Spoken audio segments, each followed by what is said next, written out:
Can you hear me? I didn't hear a peep from your room, and it really freaked me out.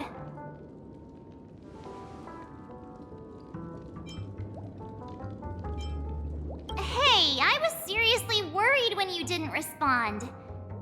Thank goodness. The Order's dream is over. Even though it's been a day, I still break into a sweat when I think about it. Our trailblazing expedition almost ended in Penacony. I'm so jealous that you got a good night's sleep. I was traumatized and too scared to even close my eyes. I thought if I fell asleep, I'd never wake up again.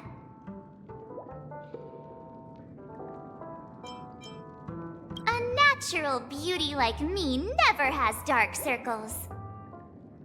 The Stellaron was sealed while you were sleeping. The ordinary people in Penacony have no idea what happened. They just feel like something's missing from their memories. The family's official statement was like, "The Charmony Festival was attacked by an unidentified Stellaron and came to a halt." After all, they can't just reveal the truth about the Order. Now, all the major lineages, except for the Oak family, are dealing with the aftermath. The family has invited the crew to the Radiant Feldspar as witnesses for an important meeting. Everyone's waiting for you, so hurry up and pack. We're leaving as soon as you're ready.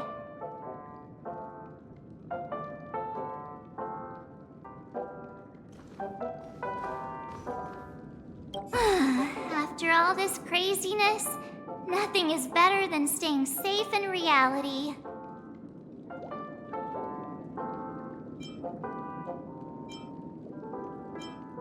Yeah, let's go!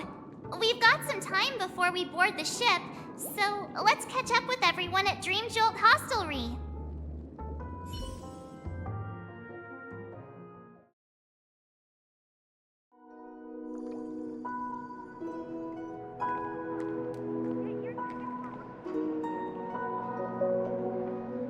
How extravagant. Just like Epsilon. How was it? Did it live up to your dreamscape expectations? You already asked that when we first got here. Yeah, and you said no back then. But after all this madness, I'd say you've grown fond of it. Just a heads up, you're still on the Bloodhound family's wanted list, so keep a low profile. And this time, it's Firefly in the picture, not Sam. That's gotta be a whole new experience for you, right? Indeed. In Kafka's words, that's also a missing part of my life. Still, it'd be quite inconvenient if I can't move freely. Could you help me out, Silverwolf? I knew you'd say that. Don't worry. I've hacked all the systems and left no trace. Don't do anything that may draw attention, and don't talk with guards. They might recognize you. Keep these 2 points in mind, and you can go wherever you want, unbothered. Thank you. No problem, Miss Samuel. I love this fake name. Now that we're done here in Penacony, what will you do in your free time? I hear the Genius Society is here. How about we go stir up some excitement? Well, you know my script isn't over yet. I didn't bring you back to hear an answer like that. Don't worry. The script says that I'll experience 3 deaths, but also receive an unforgettable reward on the planet of festivities. How will I know if I don't try? All possibilities exist until the outcome actually happens, right? You may not realize it, but you have a bad habit. Whenever you seem to be asking a question, you've already made up your mind, and no words will dissuade you. Anyway, Kafka asked me to pass on this message. If you see anything fabulous in Penacony, get one for me too. Just swipe my card, you know the pin. She didn't specify anything, but I guess she means a dress, coat, sunglasses, or something else. You know better about fashion than I do. Sure, I'll keep an eye out. There's tons of options at OT Mall. Do you think she'll like trinkets, like hair accessories or brooches? Those sound more like something for young girls. Maybe you should keep them for yourself. Oh, by the way, Blade didn't explicitly say it, but I think he was trying to say something like, temptation will show up again in Penacony. He's always so subtle with his words. Got it. He was just worried about me. Relax, Silverwolf. You know me. I won't do anything crazy. I just want to wander around and see more of the world for myself. I want to buy some oatcake rolls. I've had a cake roll every day since I arrived in Penacony, from the first day to the last. But today, I'll buy 2 and give you 1. And if you don't like them, I'll enjoy double the pleasure. Or I can bring one to Kafka, as she never refuses. Or maybe I'll give it to Blade. He'll appreciate it. That's not written in the script, right? But as you see, I have added new footnotes to my destiny.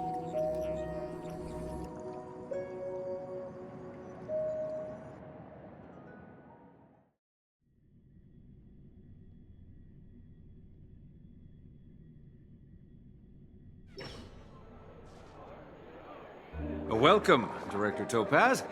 The family ambassadors are still inside making preparations, but the big boss hasn't arrived yet. It'll be a while before the conference starts, I'm afraid. Huh. Quite a spectacle. The family really knows how to make things look impressive. I thought they would choose a more formal and low-key location for the conference. I didn't expect them to go with a luxury airship. About this, Director. I've asked around. This airship, named the Radiant Feldspar, belongs to the Alfalfa family. This conference between the IPC and the family will have a direct impact on Penacony's future. Such an important event should have been held at well, somewhere secretive in the moment of morning dew. The atmosphere here, it doesn't feel serious enough. If I'm right, this conference is probably just a prelude. Whoever organized it wants to assess the IPC stance beforehand. This influential figure either has their own ambitions and wants to reach a preliminary agreement, or they plan to put pressure on us to make us back off. Oh, your mind is always so sharp, Director Topaz. And when the big boss arrives, please remind her to be cautious and watch out for any traps. Thank you for the reminder, but I don't think that will be necessary. When she's at the table, it's the others who need to be cautious. Just tell everyone on our team to stay focused on their tasks and not worry about the negotiations. Oh, got it. I'll do it right away. Oh, and one more thing. Don't call Miss Jade Big Boss in front of her, or there will be serious consequences.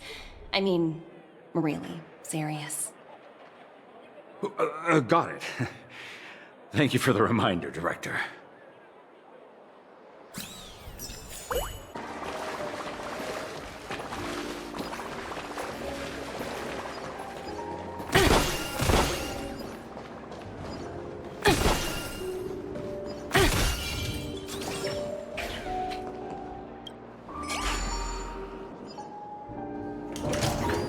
None of the important figures have arrived yet. Huh. Looks like the conference won't be starting for a while. Such a bustling place. I think I'll take a little walk around.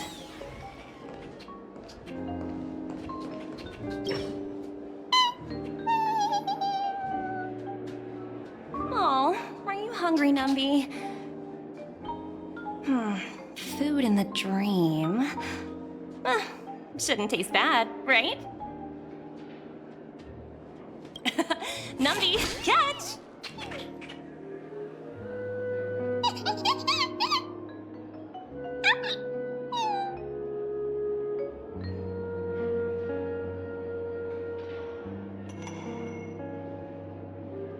Oh, looks delicious, huh? Oh, I should have taken a bite first.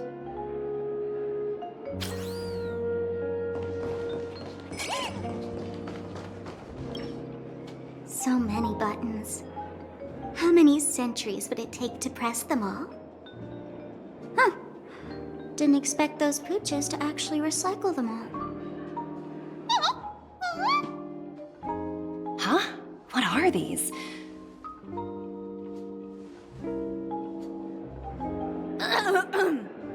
For your safety, please stay away from those objects.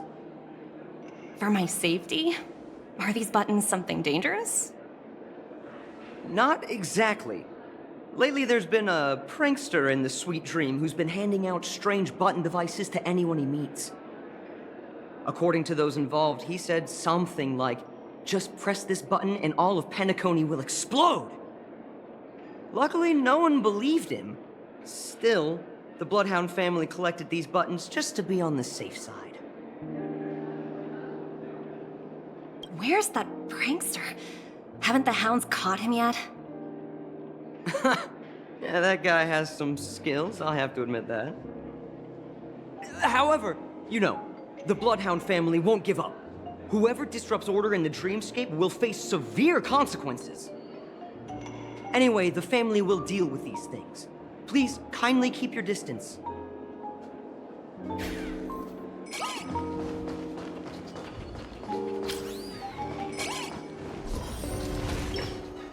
Greetings, madame. What can I do for you? Hello. Could you tell me more about the Radiant Feldspar? I assume you are the ambassador of the IPC Strategic Investment Department. It's my honor to assist you. The Radiant Feldspar is owned by Mr. Odie Alfalfa, head of the Alfalfa family. Mr. Alfalfa invested a significant amount in building this luxurious airship an Ember era ago, and it has been sailing across the 12 hours of the dreamscape ever since. Oh, so it's owned by old Odie himself. No wonder the ship is so lavishly decorated. Indeed, Mr. Alfalfa has impeccable taste. Only the most prestigious guests are invited by the Alfalfa family to board this airship. Please allow me to continue my introduction. The Radiant Feldspar had been cruising over the Sea of Dreams in Penacony for an entire Ember era. But its voyage was temporarily halted due to the recent reverberation. Reverberation? Such a formal way of putting it. You're really downplaying the whole thing. I apologize. Please continue. Following the previous reverberation in the Sweet Dream, the Radiant Feldspar had to suspend its voyage temporarily. Thankfully, the factors that disrupted the dreamscape have been resolved. However, due to, well, certain special reasons, the Charmony Festival originally scheduled at the Penacony Grand Theater had to be temporarily postponed. So, Mr. Alfalfa suggested relocating the Charmony Festival to the Radiant Feldspar, taking this opportunity to announce the resumption of the airship's voyage. Ah, well, that would meet the family's needs and also create momentum for Mr. Alfalfa himself. Quite fitting for a legendary tycoon like him. Thank you for explaining matters to me. Goodbye.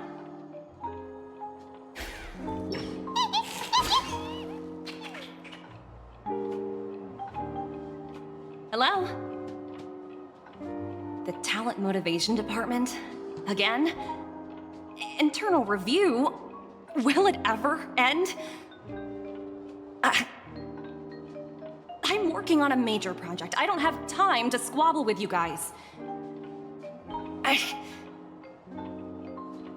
The way I handled the Urillo case was approved by senior management, and all of the project logs and calls are complete. Can't you check on them yourselves? I just don't understand. Why are you so fixated on this minor case and constantly escalating it? Seriously, what's your purpose? Sounds exhausting. Why not just hang up? In my opinion, you handled that project quite well. A little ball of ice in exchange for the Astral Express's good favor. That's not a bad deal for the department. It's been a while, little Yelena. I've been looking forward to working with you. Never imagined this day would come so soon. Is there trouble? You can tell me anything. Just like old times. It's been a while, Madam Jade. I'm honored to have the opportunity to work with you. You're still so formal, aren't you? Forget about the hierarchy and treat me as your equal. No need for unnecessary titles like Madam. I'm sorry, but it might take some time to get used to that. After all, you are a senior. Well, now that we're both members of the 10 Stonehearts, I need you to be at your best, especially since the upcoming negotiations leave no room for error. As sharp as you are, I'm sure you've figured out the true purpose of this conference, right? I believe old Oti has taken it upon himself to test our limits before the official negotiations between the IPC and Penacony. That's true, and it works in our favor. Do you know why?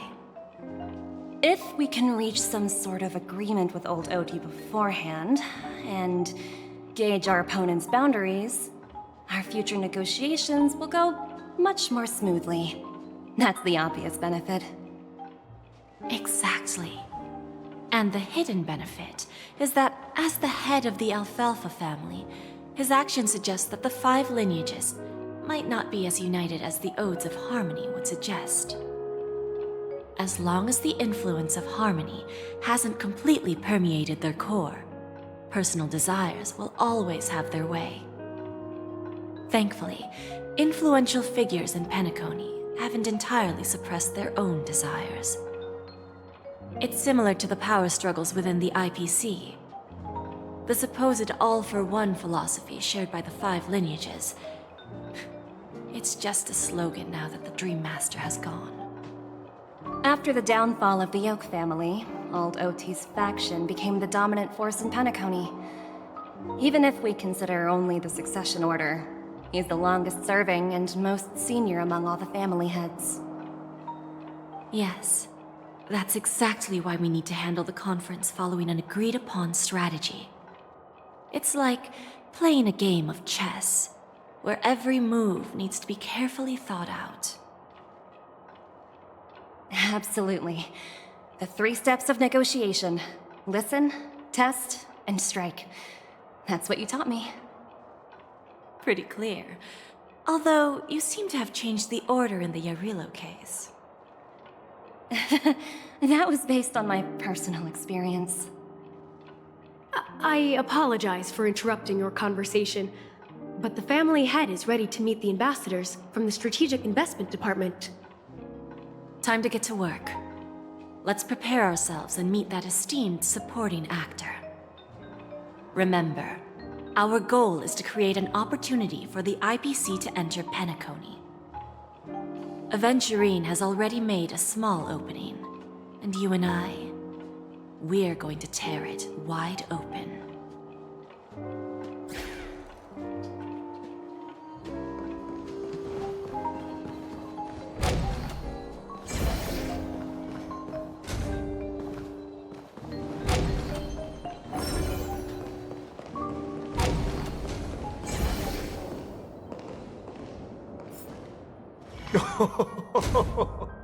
Welcome aboard my ship, the Radiant Feldspar. Smart and charming ladies. Please, have a seat. Let's have a pleasant conversation.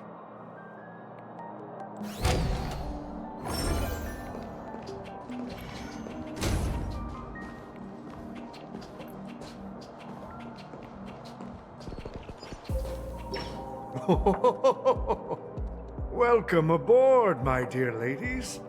Forgive me for any lack of attentiveness that might have led to a lengthy wait outside. No problem at all, Mr. Alfalfa. It's my honor to meet you in person. You may not be aware, but the book Odie Alfalfa, the biography, is a must-read for all Strategic Investment Department employees. After all, to many, you are the legendary figure who single-handedly built the Penacony economy. I expected no less from the 10 Stonehearts from the Strategic Investment Department. You're definitely skilled in the art of conversation.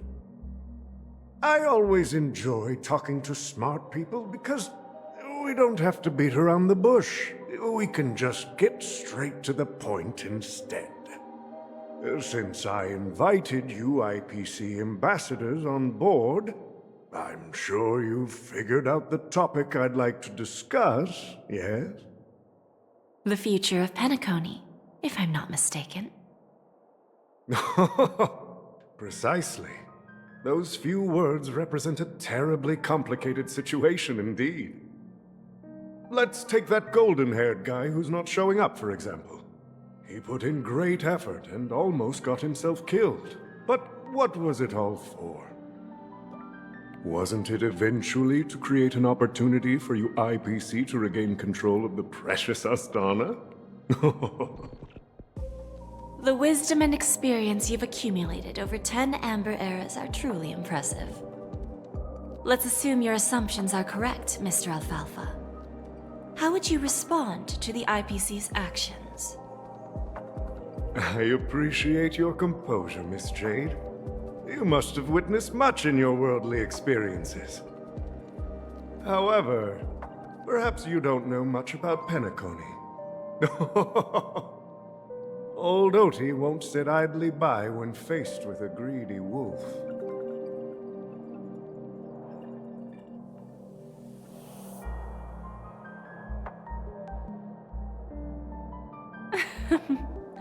Please, go ahead. I'm all ears.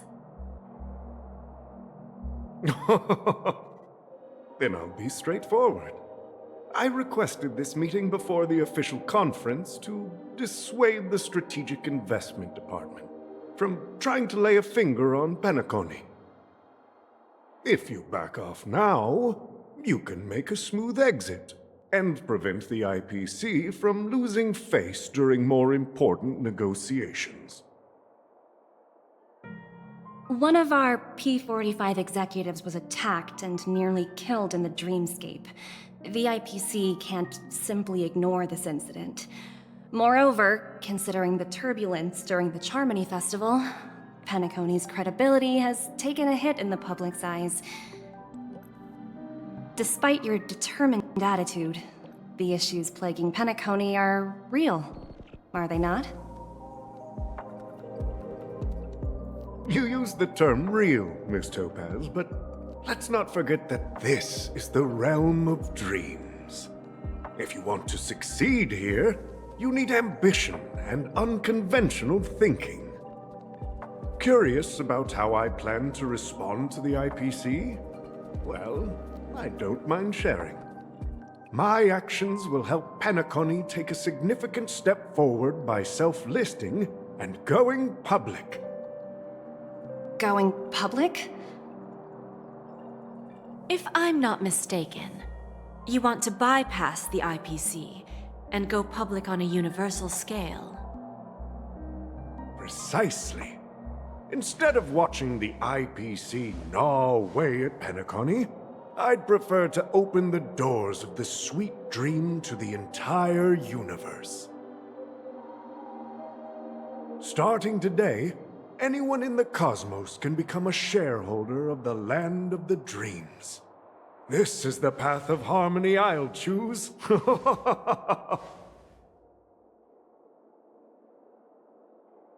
This reform should have been implemented earlier, but unfortunately, the Oak family were a bunch of blockheads blinded by order. Their level of intellectual flexibility doesn't even come close to an old fellow like me. Thanks to the little reverberation earlier, the biggest obstacle between me and my reforms has been eliminated.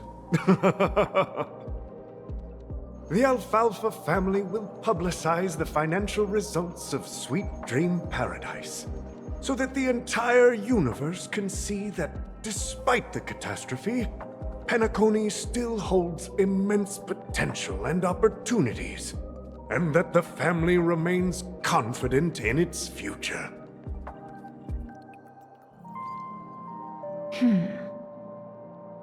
Crisis and opportunity are two sides of the same coin. So, you've been waiting for the right moment for Penacony to regain the spotlight.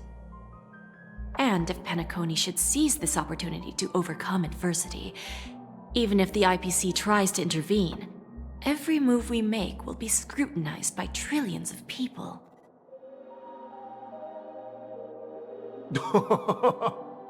Now I'm convinced that you've indeed familiarized yourself with my biography, Miss Jade. So, about your next move. Please, consider it carefully. Indeed. We need some time to digest such a wealth of information. I suggest we conclude the first half of our conference, Mr. Alfalfa. Please allow Topaz and me to confer privately for a few moments, and to respond on behalf of the IPC later. Of course. Take your time, dear ladies.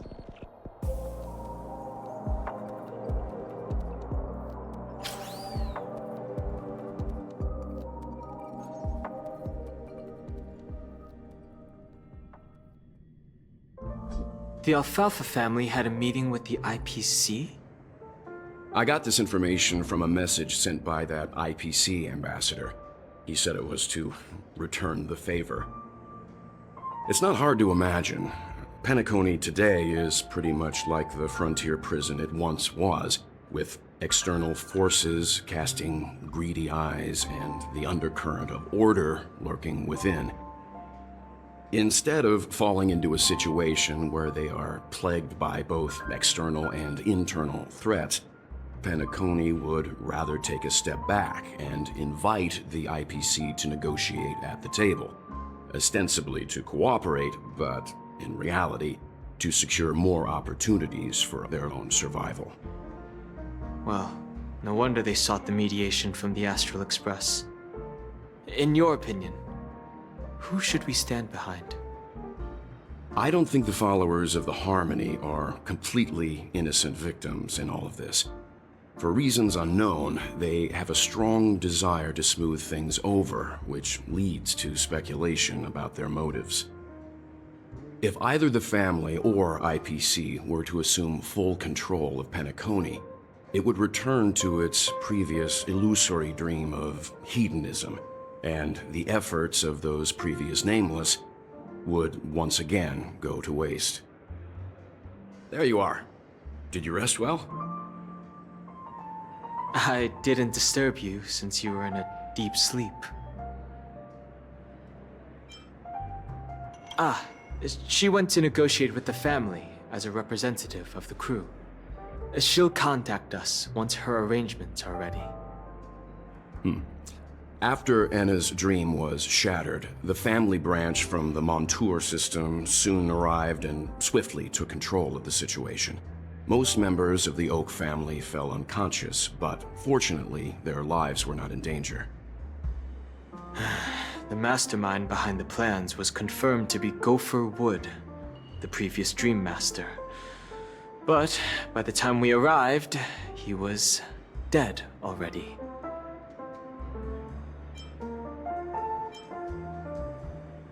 he'll face a trial. As for further details, the family would rather not disclose them. Ultimately, the public perceived the incident as an attack by evil forces targeting the Charmony Festival. They believe the family failed to safeguard the sweet dream, significantly eroding their credibility in the process. While quite different from the truth, this appears to be the outcome with the least impact. After all, you don't know who's awake and who's pretending to be asleep. Well, they'll open their eyes in the face of danger. Once the danger subsides, they'll embrace the sweet dream again. Here's a toast, with 3 glasses of Glory of the Trailblaze to all of you. Yeah, it's good to see you all again. Although we might be saying goodbye again after this reunion. When will the Astral Express leave Penacony? We'll stay a bit longer, but not too long. So, this is our final meeting then? If this is a farewell, then it seems to be missing something. Music? Atmosphere? Maybe a special drink to honor those who are not here. Let's see. The mixed drink should be solemn, dignified, and unique, as we'll use it to pay respect to those fallen heroes. To the Nameless, resting in peace, and to Gallagher.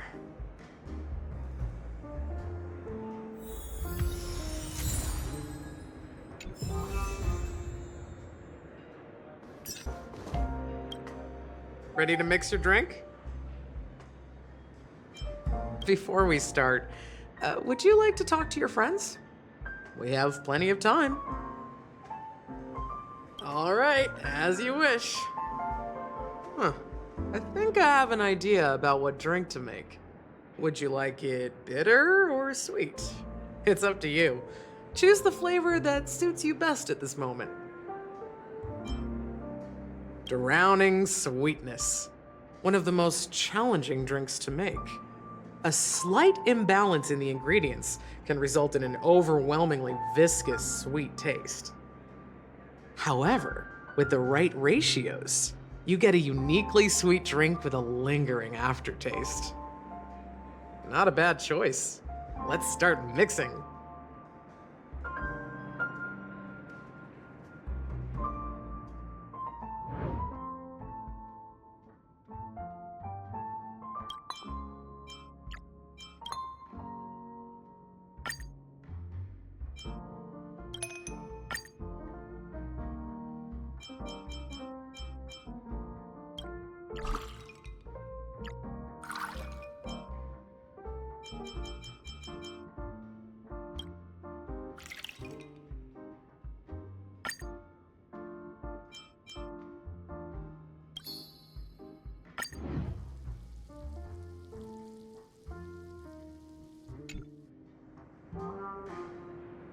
Words always fall short. If you want to bring closure to past events at this lounge, there's no better way than mixing a drink. Blend all your memories and emotions together and stir them well. Through the filter of time, what remains in the glass is something to savor. Well, it's done. Here's to the Nameless resting in peace, and to my friend Gallagher. The spirit of freedom will spread far and wide among the stars, and its legacy will be more timeless than a pastoral song. We're not accepted by the outside world, so we've gathered here. And one day, our souls will return to the same place. Cheers.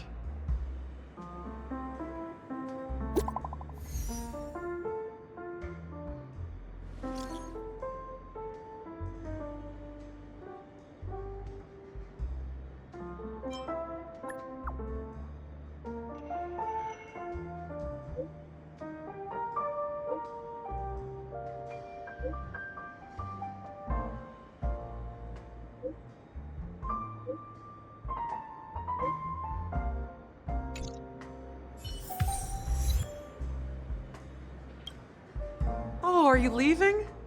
Well, then take this with you.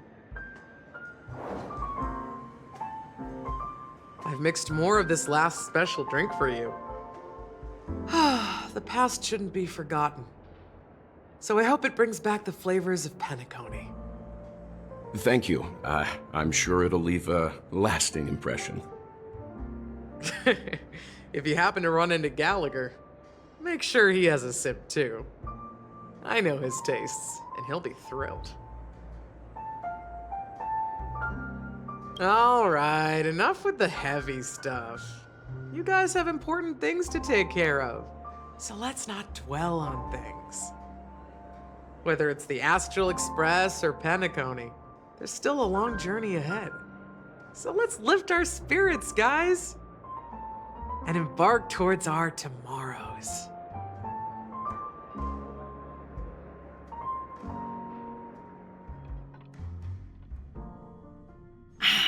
Old Odie is a tricky opponent.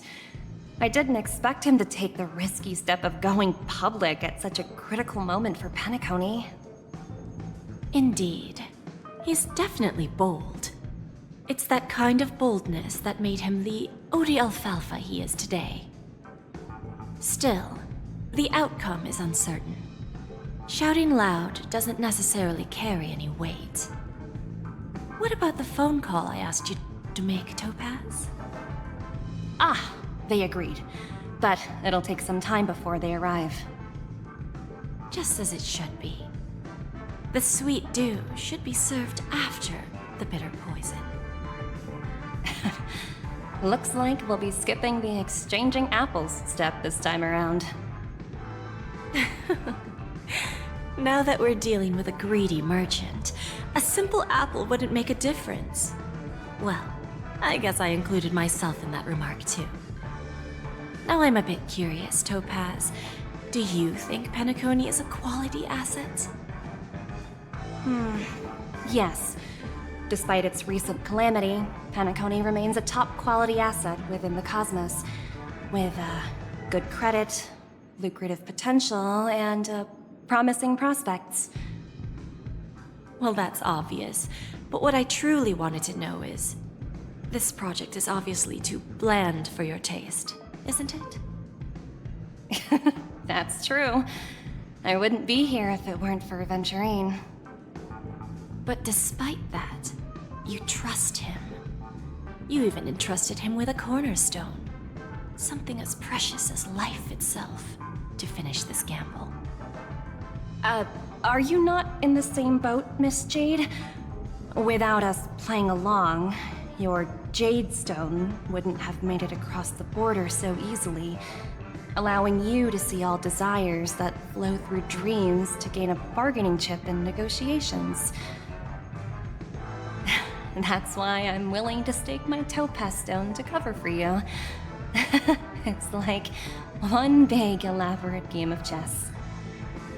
Once that kid sets his mind to something, nothing can stop him. Not even fate. Well, at least he's still alive, and that's the best outcome. Looks like we've strayed off topic, Miss Jade. Should we discuss our next steps? No need. I'll go it alone. Meanwhile, you can go greet our honored guest and wait for my message. Okay. Is that Robin? Huh. She's also here on the Radiant Feldspar.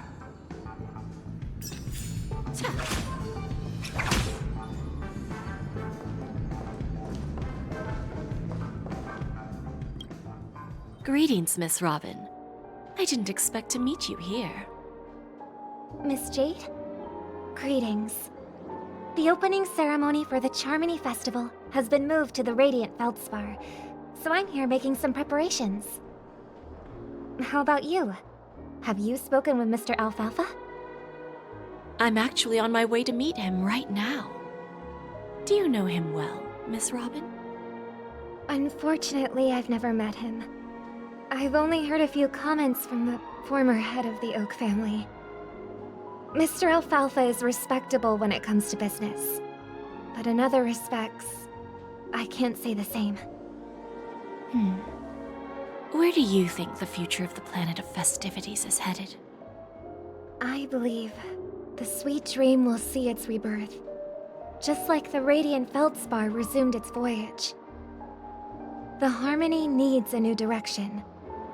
Only by bidding farewell to the past can we actually sail into the future.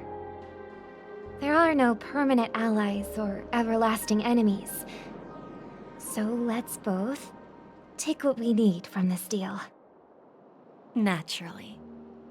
I'm looking forward to your performance. See you at the festival. See you later, Miss Jade.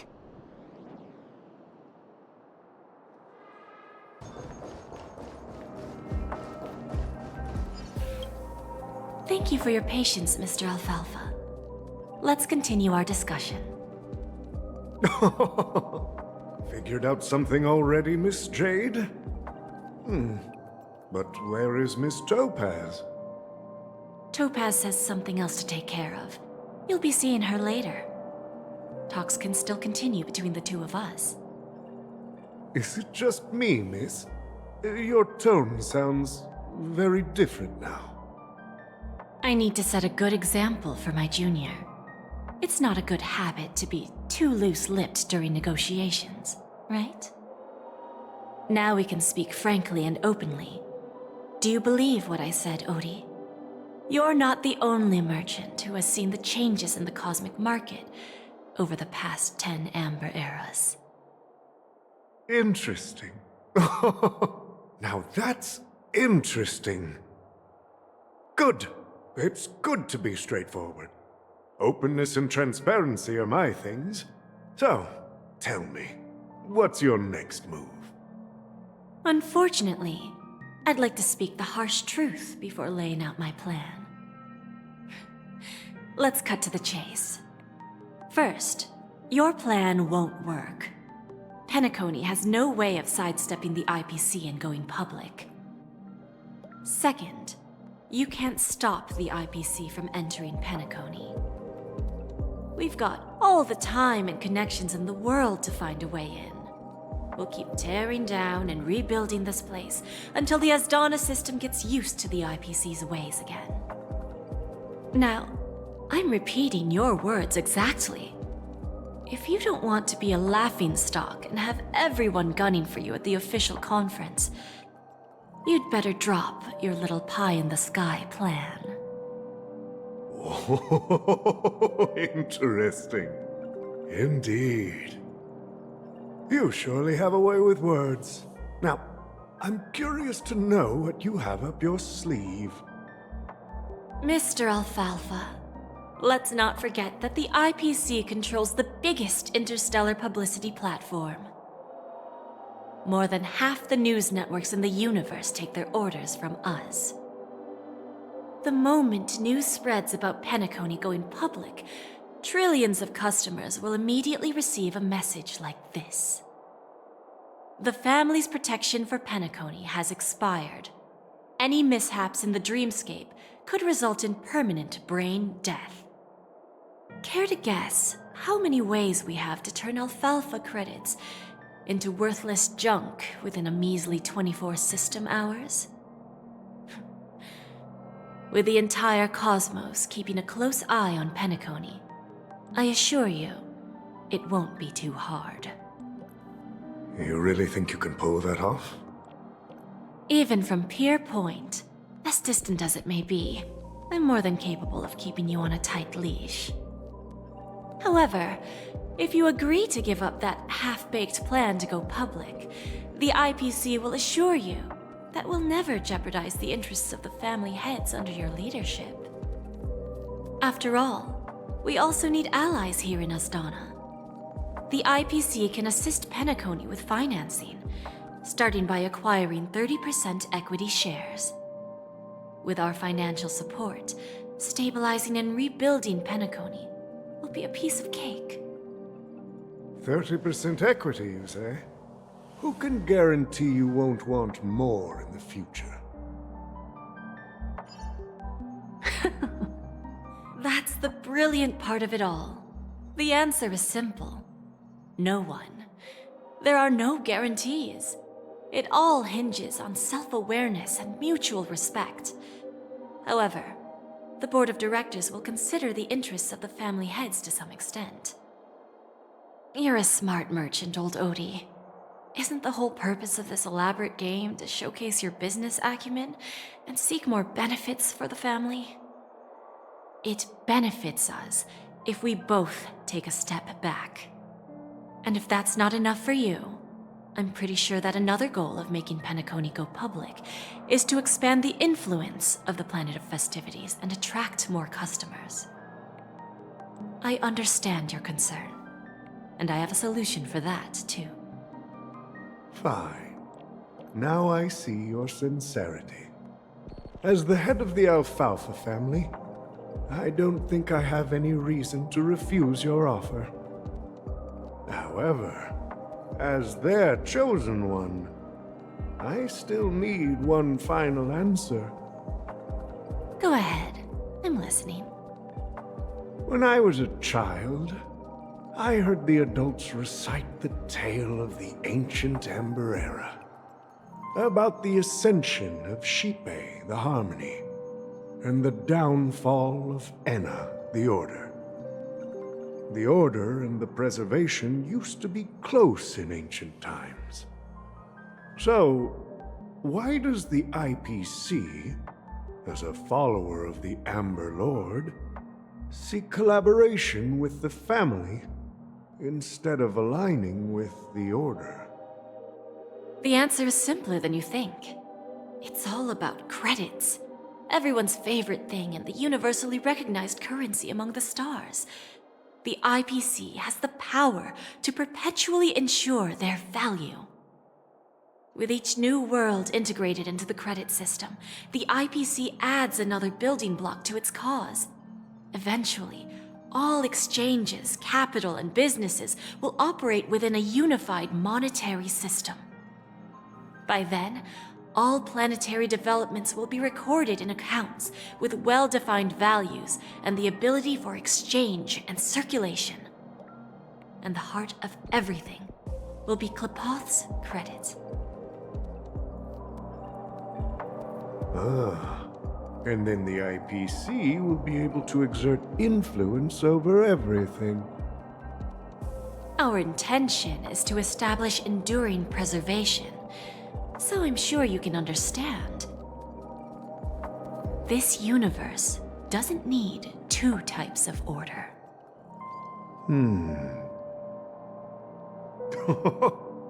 Well said. Now you've convinced me. All right. Tell me your solution. Let's see if we're thinking the same thing. Then let's continue our conversation. Please, Topaz, invite Sweet Dew to join us at the table.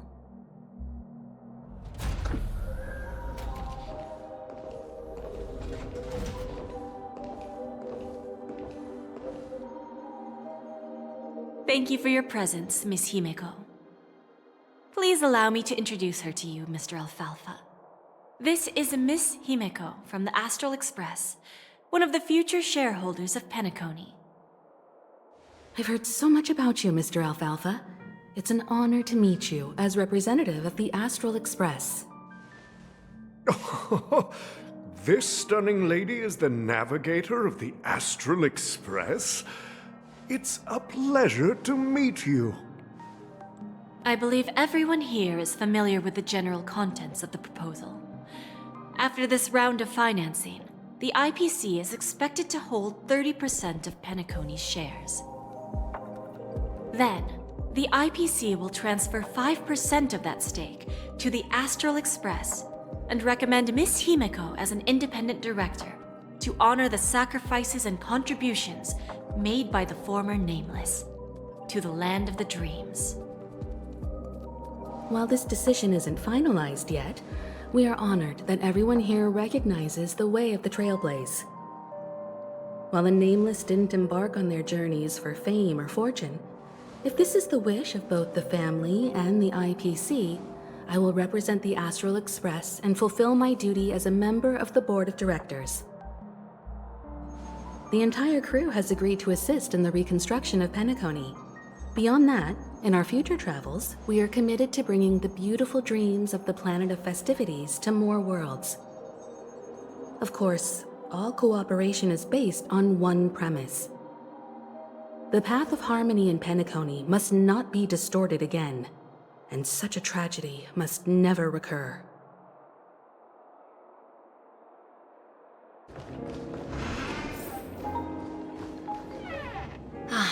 Old OT is in agreement, so the issue is settled, I presume. What about the remaining family heads? They will soon realize the situation. When old Odie answered the last question, he represented more than just the Alfalfa family. When should we schedule the formal negotiations? I'll handle the arrangements. It's all up to you. I'll step back and let you handle the negotiations and takeover. I won't be involved. But Miss Jade, this is... Aventurine initiated this case, and you were his project partner. If that kid hadn't overplayed his hand, I wouldn't have been pushed to the forefront. I came here today to help you sort out the toughest issue. I trust you'll be able to wrap things up quite nicely, little Yelena. Of course, there won't be any problems. And please, give Diamond my assurance. Don't worry. Diamond has always trusted us. I'll put in a good word for you, and you'll have your P-45 position back in no time. Radiant Feldspar. What a fantastic ship.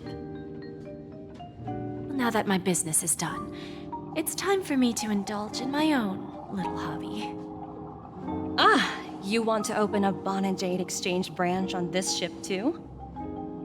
Opportunities like this don't come around often. Just look at the guests on this ship. They're surely holding a wealth of valuable treasures. Well, I'll take my leave. A pawn shop can't run without a boss. See you around, Topaz. I have one more question for you, Miss Jade. Go ahead. That dose of bitter poison. I'm curious as to how you found this information. I didn't find the information. It came to me. It was from a lady concerned with the future of the Harmony.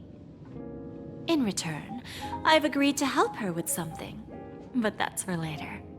We can deal with it after we leave Penacony. You see, that's what investment is all about. The seeds of opportunity are already sown. They only need a little bit of nourishment to take root. And then after, all we need to do is wait patiently. Like right now, for example. It's just about time my final guest boarded the ship.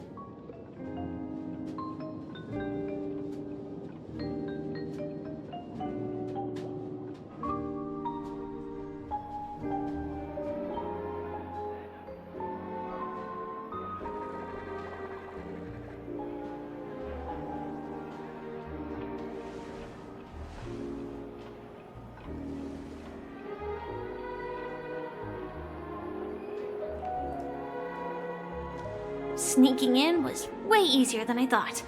The family's security is as lax as ever. So, this is the Radiant Feldspar.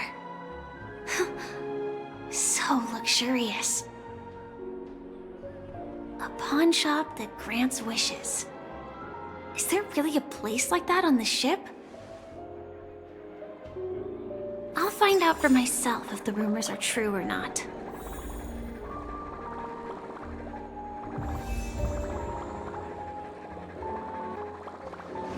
I tripped and fell right here.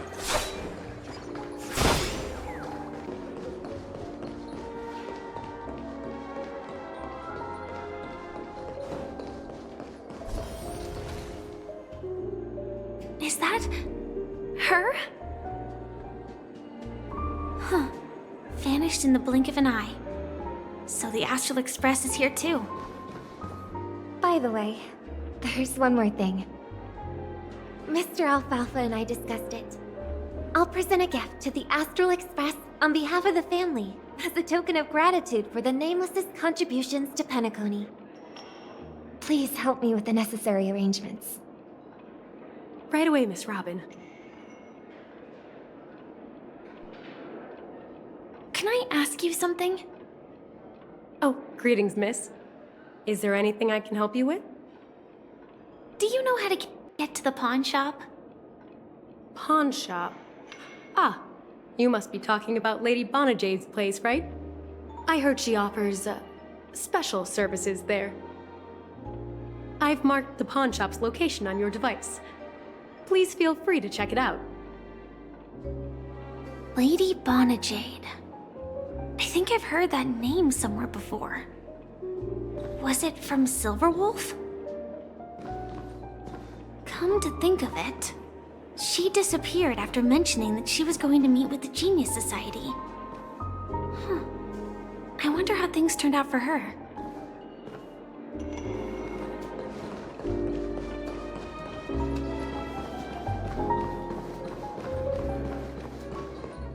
If I win, your chest is mine. Who said I was betting with you? I did. They are still a ball of fire as ever. Sorry, but I've got to find Lady Bonajade first.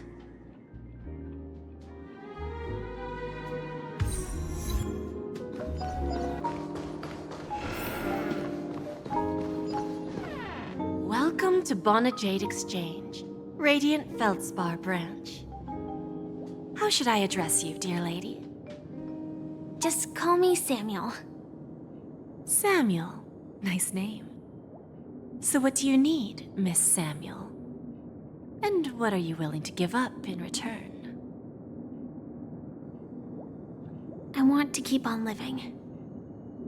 And for that, I'm willing to give up everything I have.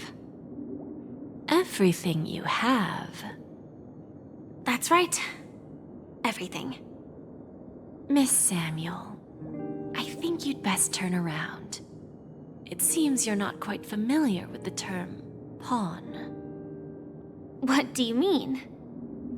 I mean it literally. I sense your burning desire to live, but unfortunately, you don't have anything of equal value to offer. Okay. A pawn shop that grants wishes. I see. It's just a marketing gimmick. Well, that's quite a harsh accusation. I understand you may not fully comprehend what I mean, but don't worry. I'll help you understand. Go and talk to these people. They're all customers of my pawn shop. See for yourself if their wishes have come true.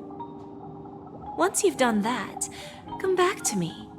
I'll help you understand the true meaning of pawn and make you realize what you're missing. That Lady Bonajade feels more like a money lender rather than the owner of a pawn shop. Well, I've got nothing better to do anyway. I'll do as she says and see what happens.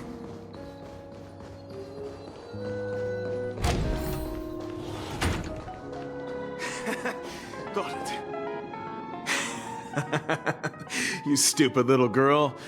Coming back to lose more money, huh? Enough talk. Let's get started. This will be our final game. I'm betting my entire fortune. Oh, a big talker, huh? All right, let's see what you've got.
This can't be!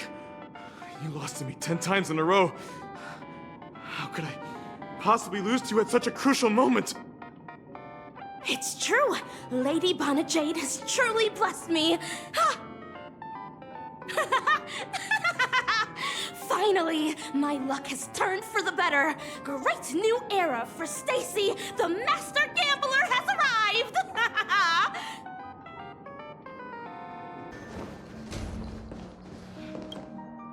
I've prepared a gift for you, Dorothy. Check this out.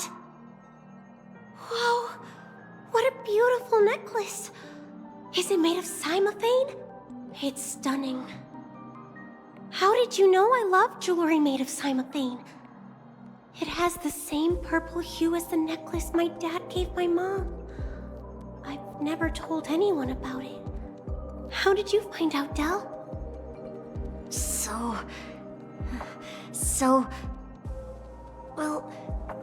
Will you go out with me?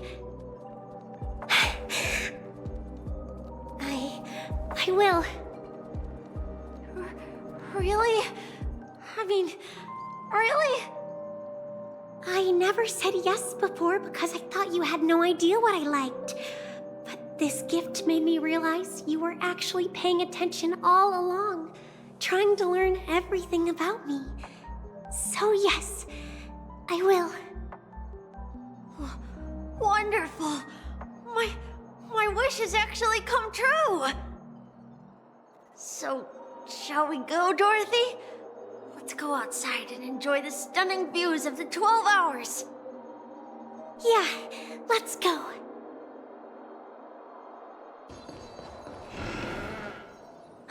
Hey, did you see that? The gray-haired one outside. Don't look around, just focus on your drink. Seriously, they look like a total lunatic. Is that her?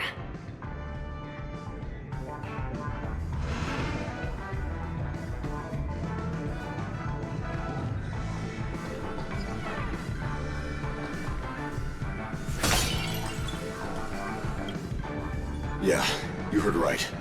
I've got him. He's been hiding at the Moment of Soul in Penacony, using a fake identity. And he even posed as a professor at Paperfold Academy. I've made a deal with the family. I'll leave the extradition-related paperwork to you. How'd I find him? Well, let's just say I had some help from an influential figure.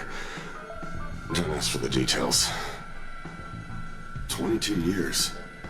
Yeah. 22 years of chasing this guy all over the cosmos. You know, never thought it'd end up like this. Right here. I'm gonna hang up for now, partner. I need to raise a glass to myself.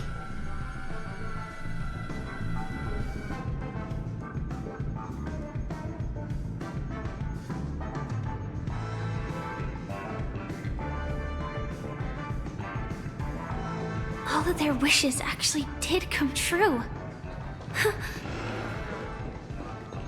But I just don't understand. How did she do it? And what does pawn really mean? I should go back and ask.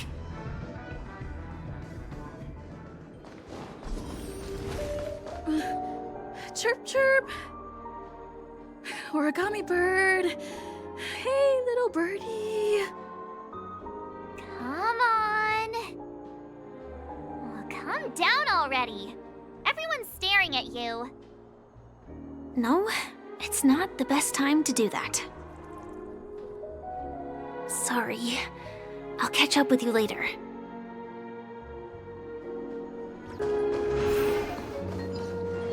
So you're back, Miss Samuel. Yeah. I found those people. And it seems their wishes did come true after visiting the Bonajade Exchange. But I'm not sure what you want me to see. They all seem to be living fulfilled lives. Not so fast. This step was just to show you that the Bonajade Exchange is genuine. That I had the power to grant their wishes. And now, I'll tell you the price they paid. Del was from a wealthy family. He was head over heels for Dorothy and wanted to win her heart. So he made a deal with me. He put up his entire fortune in exchange for a gift that would impress Dorothy. It was a piece of cake for me, thanks to my IPC connections. However, Del will soon find himself evicted from the dreamscape because he can't afford his room.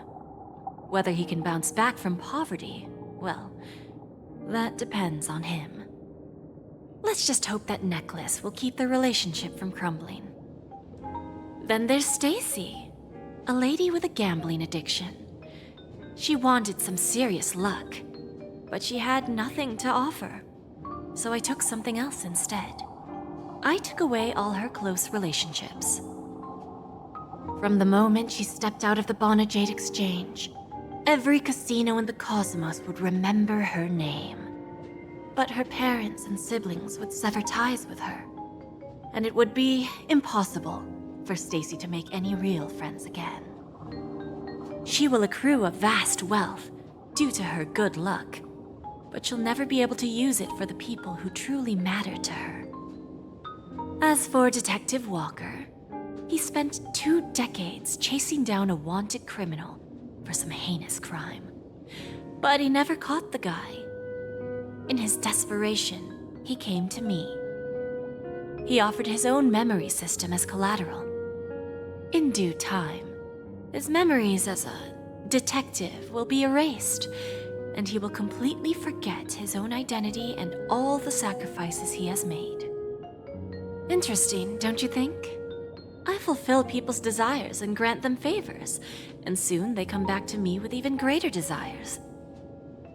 When people see others' desires get fulfilled, they develop their own desires. It seems like an endless cycle, but it does have a goal. In the end, I will get what I desire from this whirlpool. And patience happens to be one of my greatest strengths. So now, do you understand what you must give up, Miss Samuel? Or should I address you as AR-26710, a remnant of Glamoth's Iron Cavalry? I'm not surprised. You are much calmer than I expected. Entropy loss syndrome. Truly an unjust misfortune, isn't it? The higher-ups in Glamoth implemented such a failsafe within the genes of their warriors, just to make sure the Republic's most powerful weapons wouldn't fall into the wrong hands. As for the price, those Iron Cavalries weren't exactly seen as regular, independent humans, so there wasn't really a price to be paid. However, you are different. You're now a Stellaron hunter, a living being named Firefly. Naturally, you want to continue your existence, but with the Firmament Front gone, the people who know the secret and can cure the disease are nowhere to be found. Are you suggesting that the IPC has a remedy? Well, there might be a silver lining. That's all I can say for now. I see. It's no wonder you said I can't provide anything of equal value. Because nothing I own holds any meaning. So, you're going to ask me to personally restrain my partners to ensure my own survival? Unfortunately, that's not quite the case. Partners. A nice way to put it. Now I'm even more curious about the Stellaron Hunters. Each of you has your own identity and a special bond with each other. It's strong and intimate, and yet it allows for independence. Just as the 10 Stonehearts follow Diamond, you follow your own leader. I wonder what they are like, and if all Stellaron Hunters are like you. Traveling on the path of finality, but struggling against your destiny. Attempting to move in the opposite direction. I really hope that one day, all of you will come and visit my pawn shop. I'll be waiting patiently for that day. Can I see this as an invitation? From Diamond to the Stellaron Hunters while keeping the IPC in the dark? Consider it more of a personal offer from myself. It doesn't represent the IPC or the Strategic Investment Department. The Stellaron Hunters have interacted with the IPC, but not the 10 Stonehearts. Our paths have never crossed. As for your offer, I can pass it along to my partners. But I have a question. You know who I am. And you must know that my partner is keeping an eye on this room. If she wanted to, she could let the entirety of Purepoint know about it within a few mere seconds. What drives you to take such a risk and extend this invitation on behalf of Diamond, even if it could lead to your downfall? Simply put, you and I are the same. However, unlike you Stellaron Hunters or the Astral Express, we band together merely to obtain what we want. Each of us has our own past and destined ends, and on this journey, we have been invited by Diamond to join him. This journey could be either brief or long, as each of us carries a void in our hearts that can only be filled from the outside. So, Diamond made us a promise to divide the power of the Emanator of Preservation into 10 pieces and give each of us a cornerstone to fill that void. Mortal flesh is fragile, yet my heart is unyielding like the monolith. For without this resolve, the way of preservation would fade into oblivion. So, you understand? This pledge goes beyond a mere oath. It's our collateral in exchange for opportunities, wealth, survival, and a future. And whatever we gain from it will fortify the Stonehearts in return, allowing us to achieve the great cause of the preservation when the war among the eons eventually comes.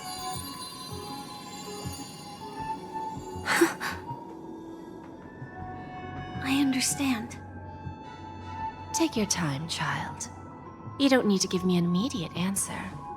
Like I said, patience is one of my greatest strengths. If fate turns that page, our paths will cross again. It's a shame, though, that this pawn shop can't give me what I desire.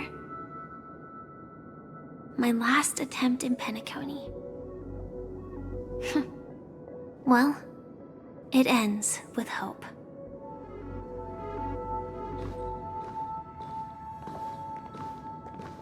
Lady Bonajade, I've come to deliver the collaterals promised.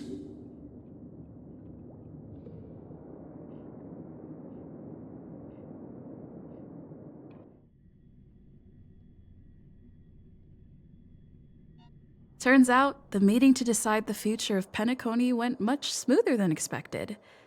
With little debate. The Charmony Festival's opening ceremony is starting soon. I should head down and take a look. This airship has quite a few treasures, a bountiful harvest.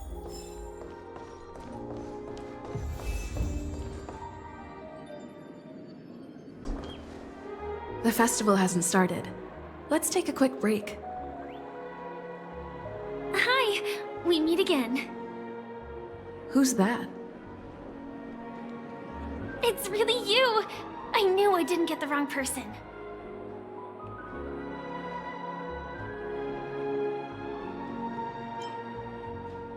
It was you. I saw you opening treasure chests, hitting balloons, and playing dreamy slots. I don't think I'm mistaken, right? There's still some time before the Charmony Festival starts. Do you want to chat?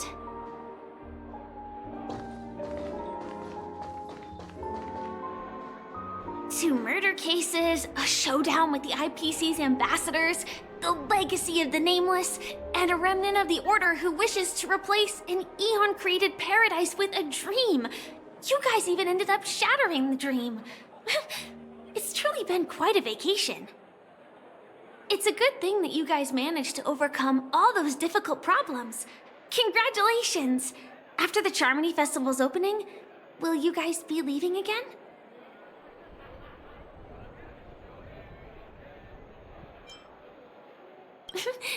There will always be somewhere. After all, you guys are on the path of the Trailblaze. Before joining the Stellaron Hunters, Elio told me that this journey will tell me how to live on. That's all he said. As for the rest, it's up to me to find out. So, I'll pay extra attention to any leads that will let me live on. This trip to Penacony is no different.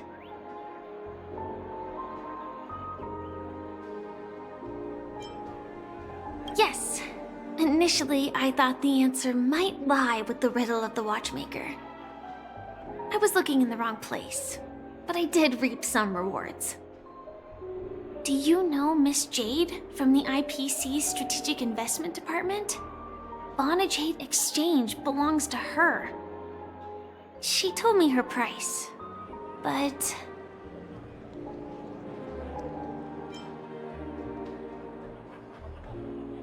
I know. But what she wanted wasn't my answer either. Of course, I want to live on. But... what fate owes me? I want it paid back, not passed on. No one else should be involved because this is a grudge between me and fate. Speaking of which, actually, I feel that I still owe you a formal apology for that matter with the performer of the Iris family. Even the smallest of lies can turn into a betrayal as sharp as a blade. I'm sorry.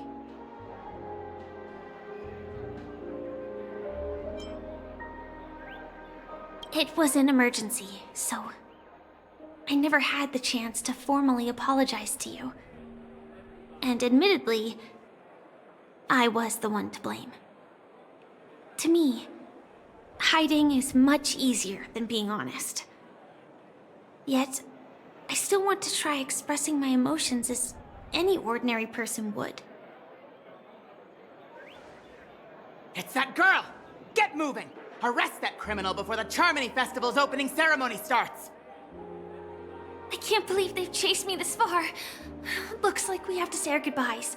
Don't worry about me, just go and enjoy the ceremony. The script hasn't reached its end yet. We will meet again.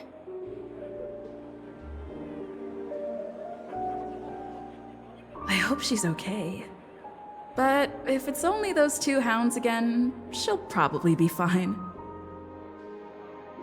I'll send a message later to check in on her. Let's go attend the Charmony Festival first.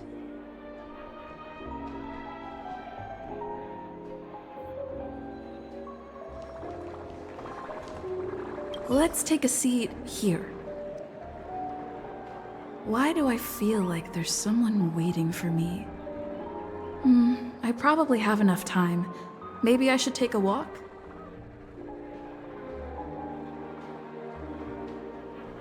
Forget it. I've done enough walking around already. Let's take a seat and rest for a while.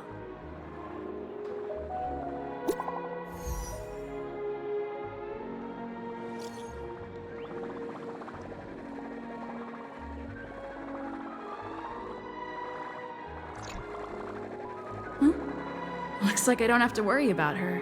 Let's wait for the opening ceremony to start.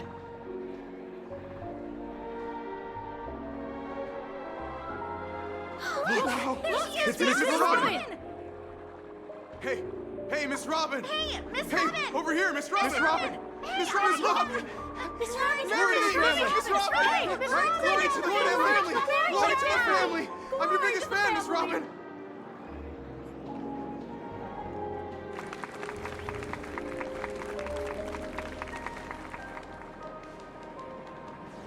Distinguished guests, fellow family members, ladies, gentlemen, and friends from all over the cosmos. It's a pleasure to join you all in celebrating the grandest ceremony of the Amber Era, the Charmony Festival. Firstly, on behalf of the Penacony family's 5 major lineages, and on behalf of myself, I'd like to extend a warm welcome to all our guests.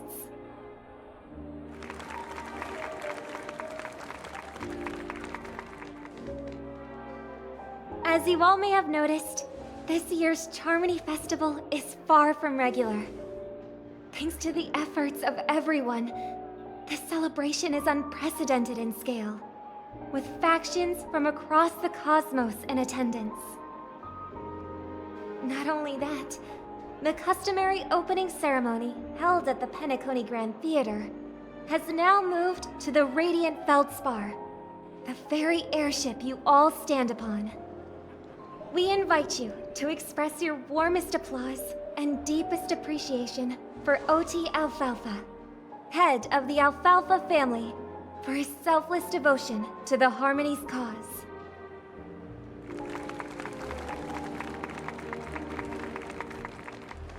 What makes this festival so uniquely significant?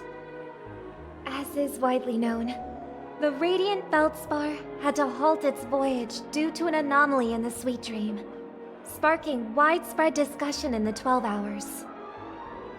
Thanks to the hard work of Penacony's internal and external factions, we've finally gotten the Dreamscape back on track, just in time for the Charmony Festival. And as they say, good things come in pairs. The Charmony Festival not only celebrates this achievement, but also marks the relaunch of the Radiant Feldspar. And finally, the last reason. Does everyone remember the Watchmaker? In truth, the family has poured their efforts into this festival just to commemorate this legendary luminary. The father of Penacony, Mikhail Char Legwork, one of the legendary Nameless who laid the foundations of Penacony. In the most bewildering times of the planet of festivities, it was he who descended from the sky with his companions, who taught us through trailblazing where freedom lies. It was also they who led the vanguard in the pioneering of the Dreamscape, in exchange for what is now known as the Paradise of Harmony. It can be said that Penacony's splendid success today is deeply rooted in the trailblazing ethos the Watchmaker planted within us. Only by honoring this trailblazing spirit can we fulfill our mission and spread harmony to a broader audience. Aw, that's so nice of her. She's talking about us.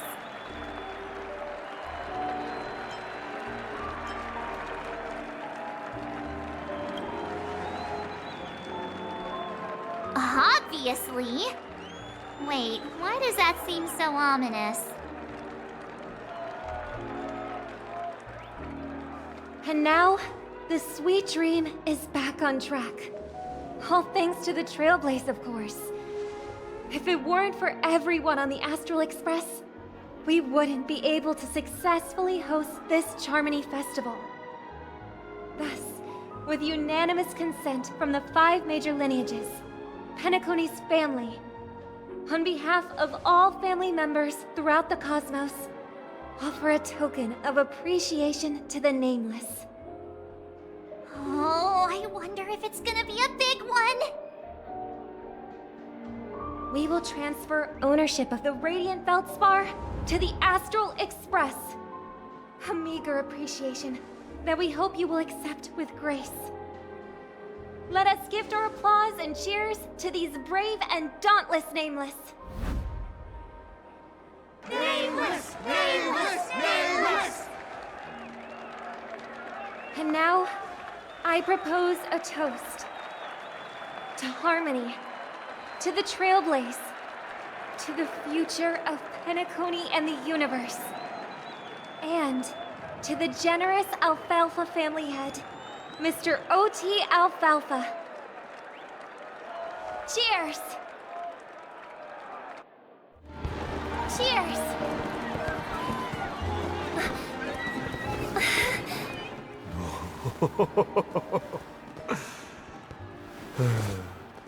To make a decision like that. This little bird is no less capable than her brother. All's well that ends well. Right. But have you forgotten someone, my gray-haired friend? I put a bomb on this ship. You have 10 minutes to find it. Better hurry. When did this get shoved into my hands? There's still so many bombs. Now's not the time for plot twists. I can't handle this alone. Time to create a group and inform everyone.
All set.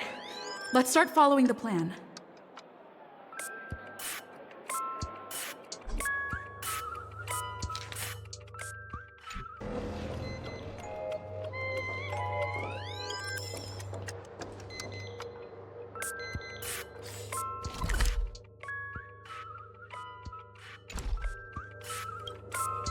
You finally arrived, oh great gray-haired little one. I'm the constable around these parts, and right now, I'm posing as a bomb.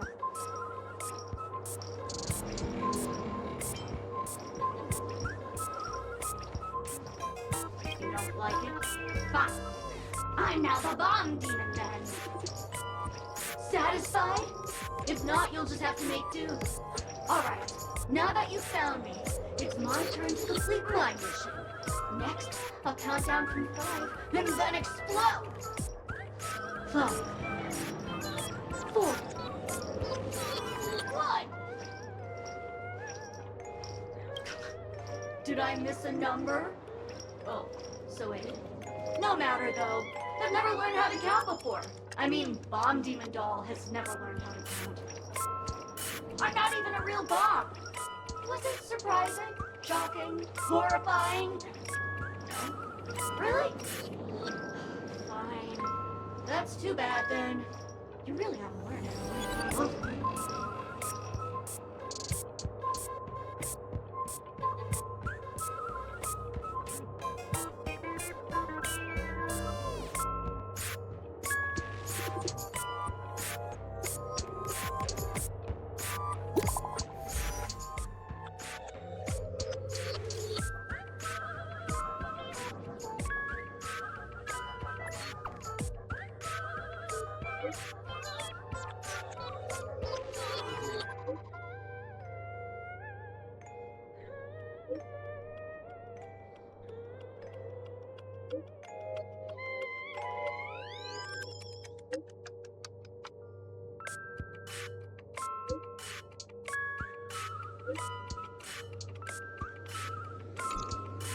At least I made some progress. Gotta keep working at it.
Again, I am Penacony's famed detective.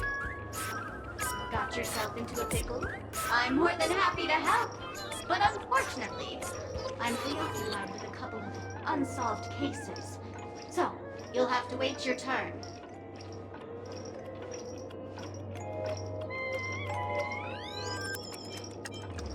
Oh. It completely slipped my mind. Dr. Boom specializes in explosives. I need your help, miss. You've had quite a few run-ins with Dr. Boom. And with the recent bomb situation, you're bound to find evidence that proves Dr. Boom is the killer. The first case is the Soul Glad factory arson case. We found a hammer, a doll, and half a liter of unidentified fluid at the scene of the crime. Our forensics results showed it's a red herring. The second case is the Blue Hour auction robbery. A gang of masked thugs broke in, stole a fragment of the Astral Express, and left behind a large hammer, a doll, and a half-dead red herring at the scene. Those are all the details. The way I see it, there must be a link between these two cases that will be the key to exposing Dr. Boom. I trust in your deduction. Which piece of evidence do you think is the deciding?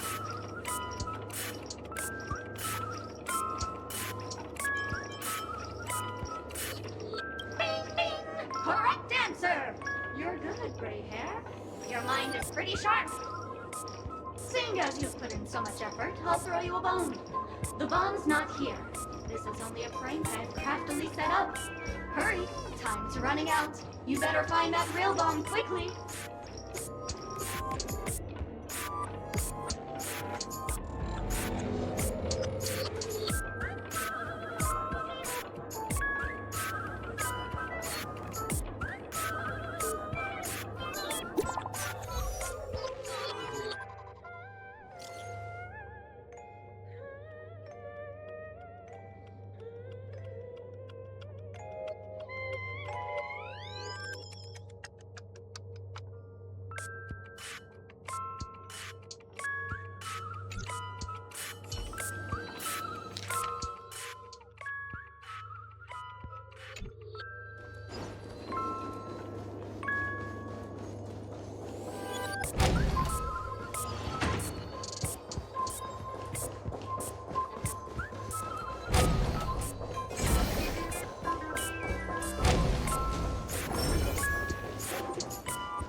Hello, lovely actor. You can call me the Director Doll. I often use this name in film credits. If you didn't know, I'm the one who directed the entire farce in Penacony. As the leading lady of the show, what did you think? Feel free to share your thoughts. Well, actually, due to the current plot requirements, you're only allowed to say one line. So please try and resist the urge to share your thoughts.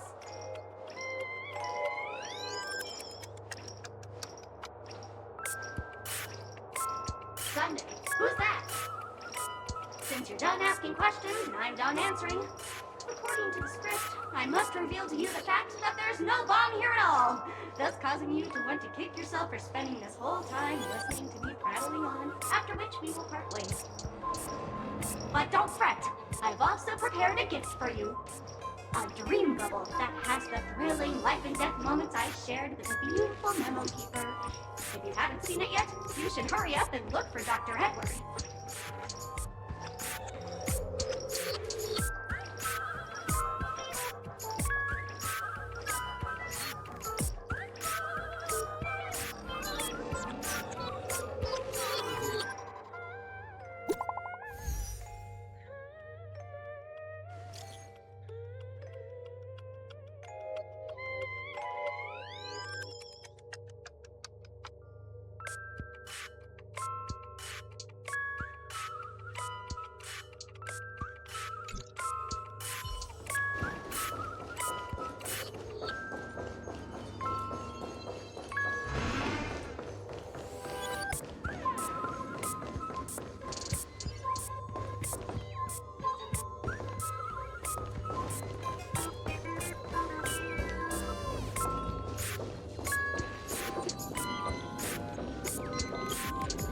Hello, I'm a bomb. There's still some time before I explode, so you can take a look around first.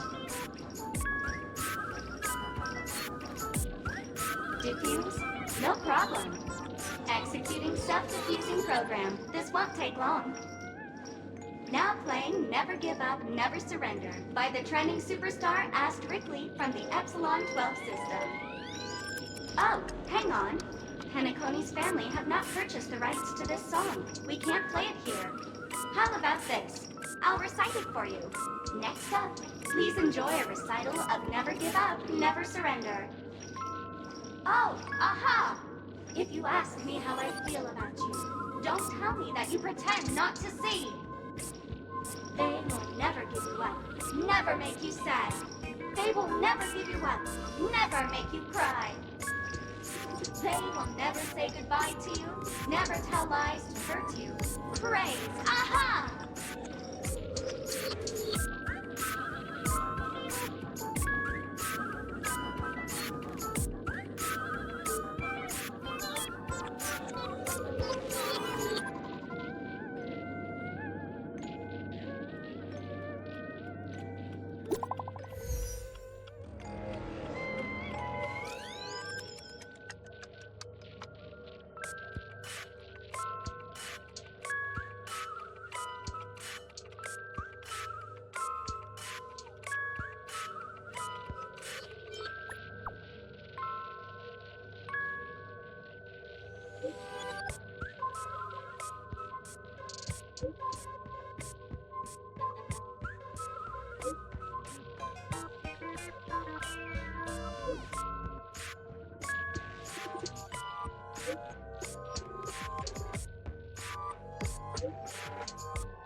Not much time left.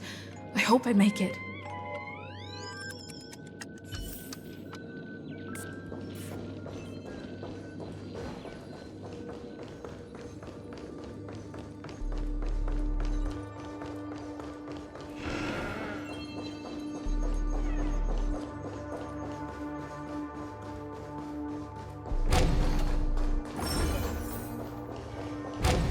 Bring forth the gleam of old blades.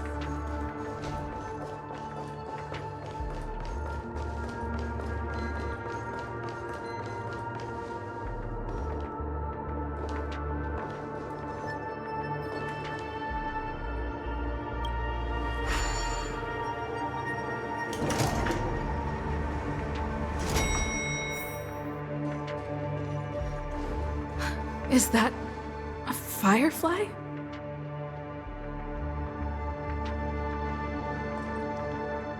Minutes, 46 seconds. 28 minutes, 45 seconds. You're here!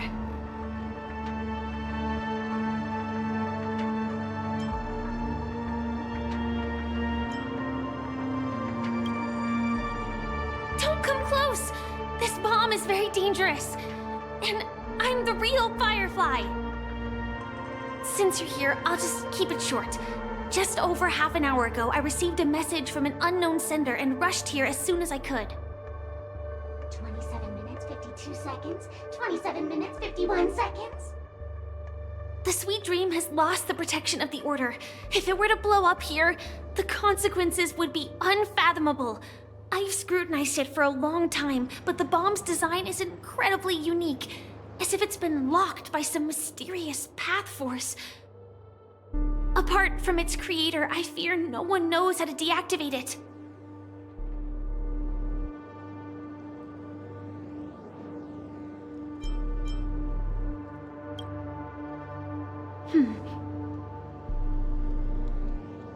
Actually, there might be another way. Do you still remember? The script said that I will experience death 3 times in the Land of Dreams. I think this moment heralds the 3rd time.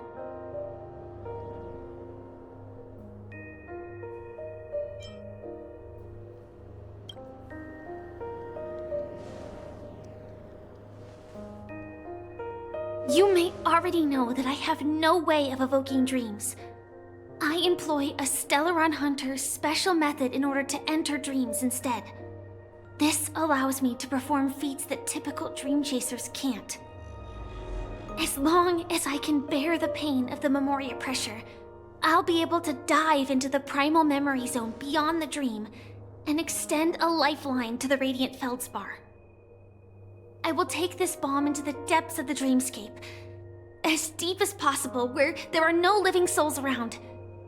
That way, at least no one will get hurt.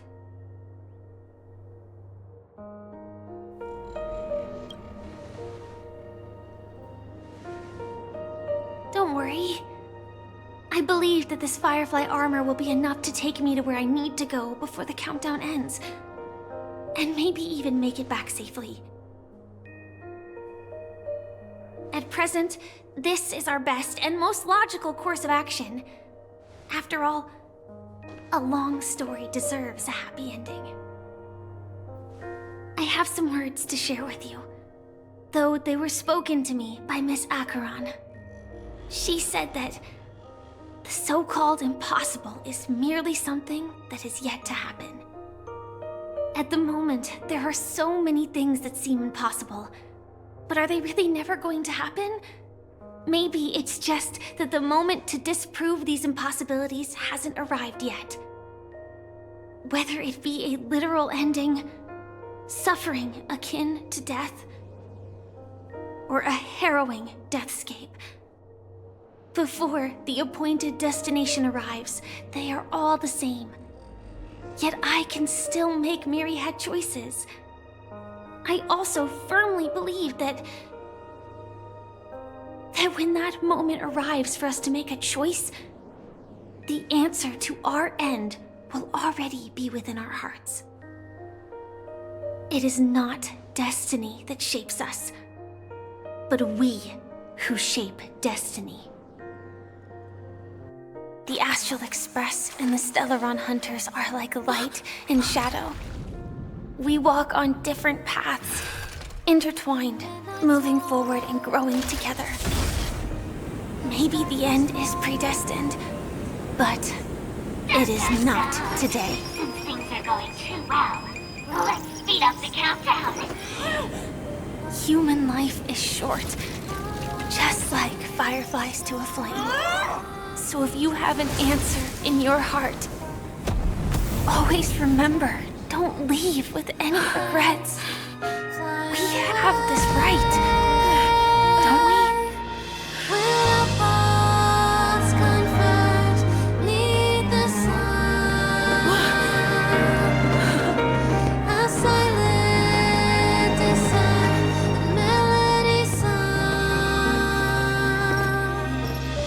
Since you care so much about other people's safety, why don't you go take a closer look?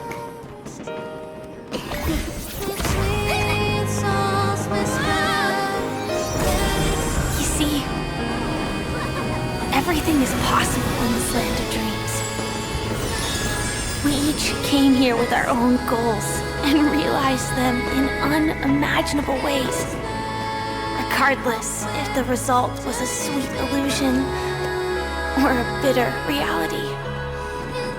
It was an answer we longed for, day and night. So, why do people choose to slumber? I think it's as you said. Because in the end, we will wake up from our dreams.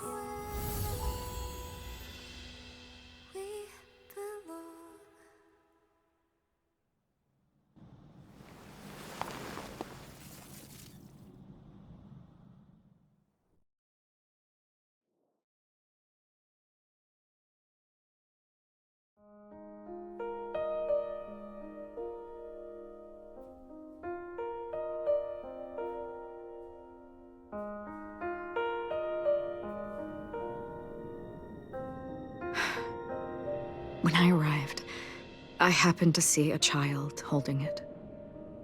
He said the flowers were prepared by Aunt Jessie for the watchmaker and the war comrade he'd missed his whole life. Mikhail would place 2 bunches of flowers here year after year. And after he left, it became 3. Your wishes will always be remembered by someone. Now, Penacony, as you hoped, has welcomed the dawn after a long, dark night. The path forward may not be a bed of roses, but at least people are prepared to step forth towards freedom. Tiernan, you can go home now. While the Nameless are also preparing for the next stop of their voyage.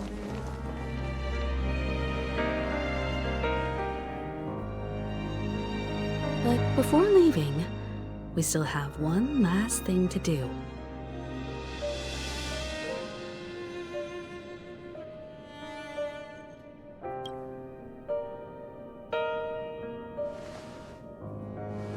It is my honor. I've said many goodbyes.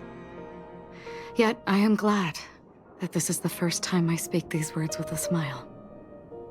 But before leaving, I'm sure you all have plenty to say to the Nameless of the past. A fitting end to the tale of the departed. One could not ask for a better farewell. Go on. They're all here.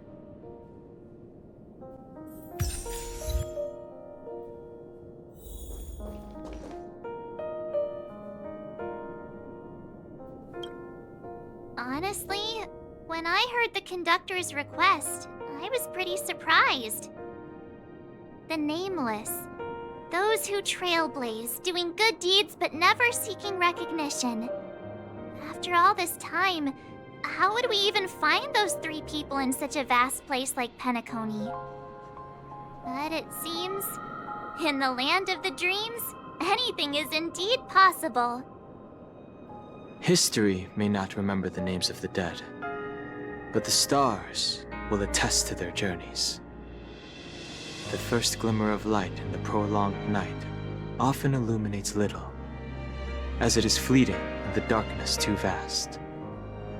But because of this, people will remember. As long as something shines in the night sky, then when the first star falls, countless more will follow, streaking across the horizon.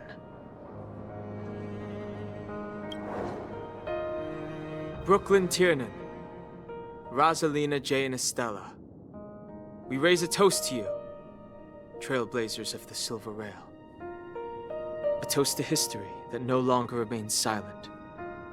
The passionate and courageous pursuit, and a voyage that traverses the stars.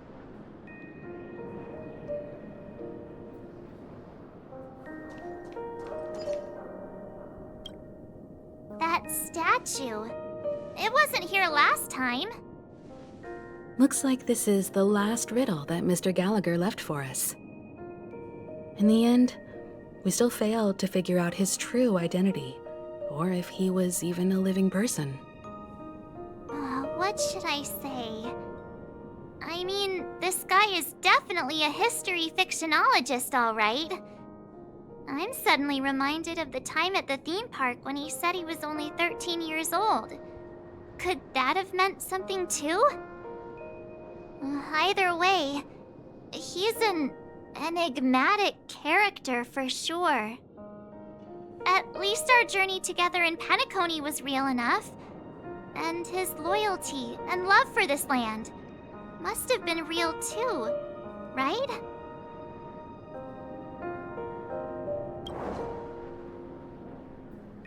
Gallagher, we raise a toast to you, the slumbering hound.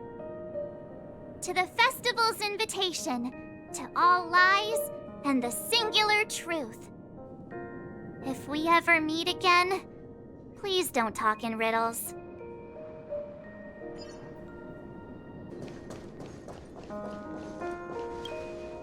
Is the Astro Express ready to depart Penacony? Apologies, Mr. Mika, that we are only now bidding you farewell. Oh, that's all right. You've all done so much for the Watchmaker, and we are forever indebted. Allow me, as the representative of Dreamflux Reef, to make another toast to all the nameless. What will the people of Dreamflux Reef do now? Many will continue to live here. Those accustomed to being awake will mostly have a hard time getting used to a life of darkness with their eyes closed. Though the order has faded, there must be someone to watch over this primal memory zone. Penacony's nights are long, and there are many who are still far from a good night's sleep. As for the sweet dream over there, we're still managing without it, aren't we? Mika and residents of Dreamflux Reef, we raise a toast to you, watchers of the long dream. To your tenacity throughout time, to each sorrowful night, and to the dawn that is finally upon us.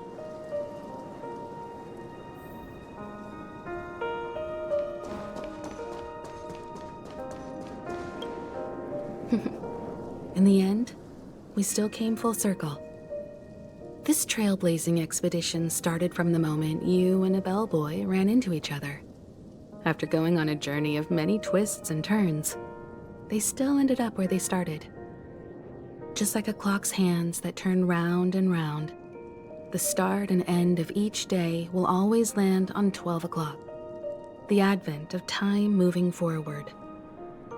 There shouldn't be much left to say. This entire adventure started because of you, and should naturally end with you. And then, a new page will be turned.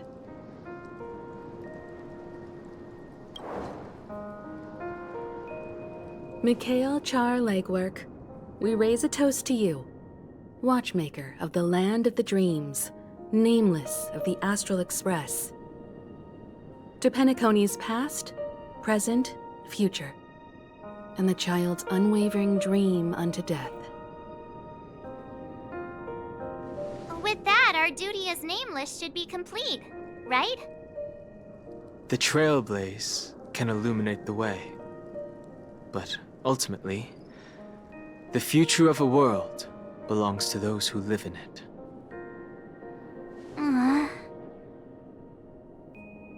I still feel that Mr. Mikhail must have really wanted to witness this day himself.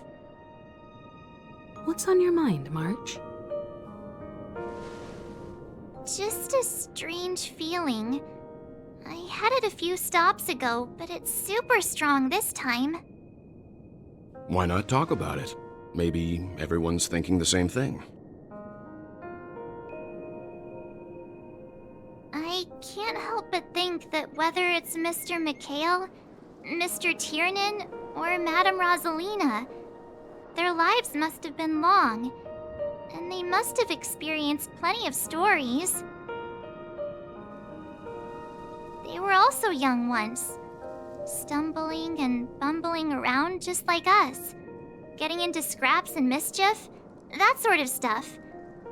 Companions, enemies, journeys, adventures, all the sad and happy memories.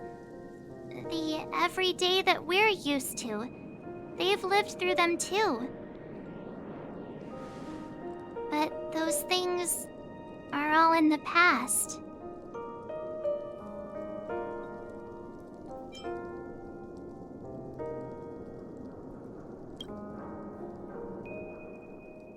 Yeah, maybe that's the precise thing I can't let go of. It'll be easier to understand if I use an analogy. Like when you're reading a book. If one of its characters keeps running into obstacles and experiences an ending full of regrets, we're bound to feel a bit mixed about it, right?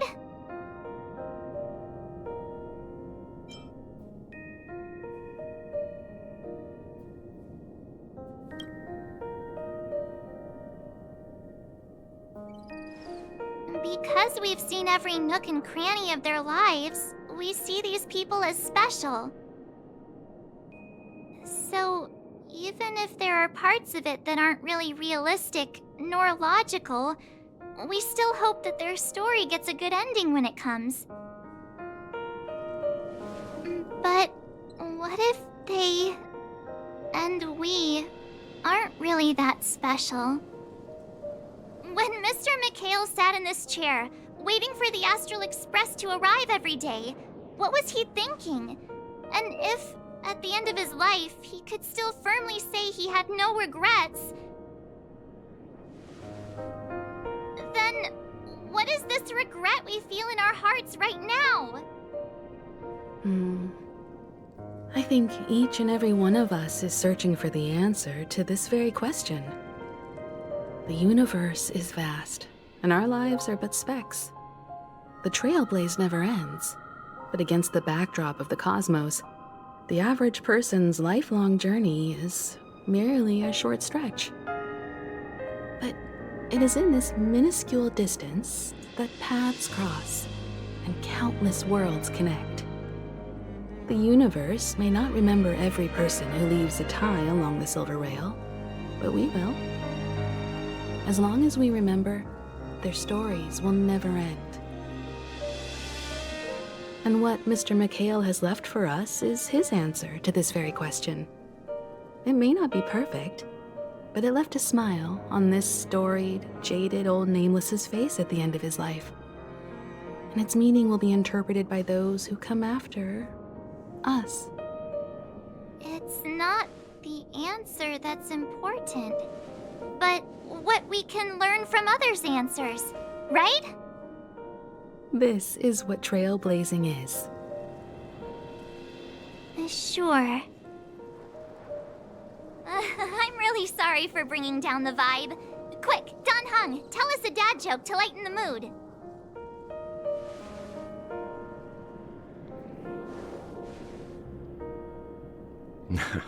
It's never a bad thing to reflect. One day, we'll all have to face our own farewells.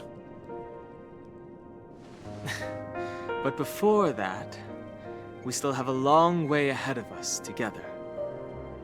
So the most important thing right now is to tell the conductor what we saw in Penacony. Then prepare ourselves for our next trailblazing destination. I should get back to the Express. Or maybe I could say my final goodbye to Acheron. Do you still remember when we first arrived in Penacony? Who would have thought our paths would cross in such a way?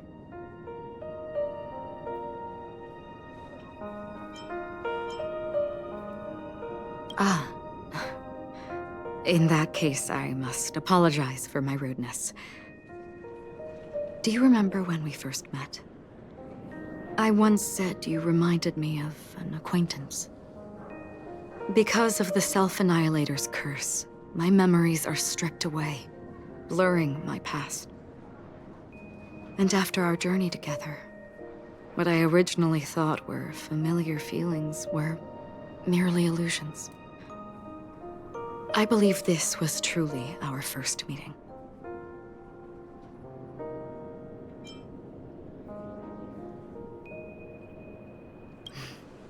That's right. What matters more is not who I am, but what we have done together. This story will forever be etched in my heart.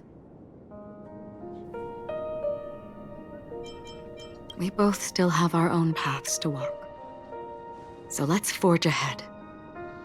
Hopefully, if we meet again, it'll be beneath clear skies.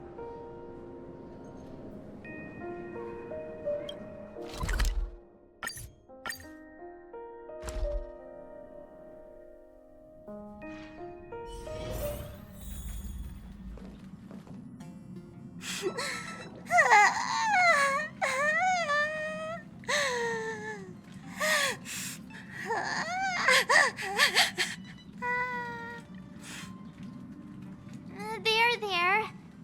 Chin up, Pom-Pom. Don't be sad. Don't cry. Wow. Your method of consolation is truly unsophisticated. Still better than just standing there like a scarecrow.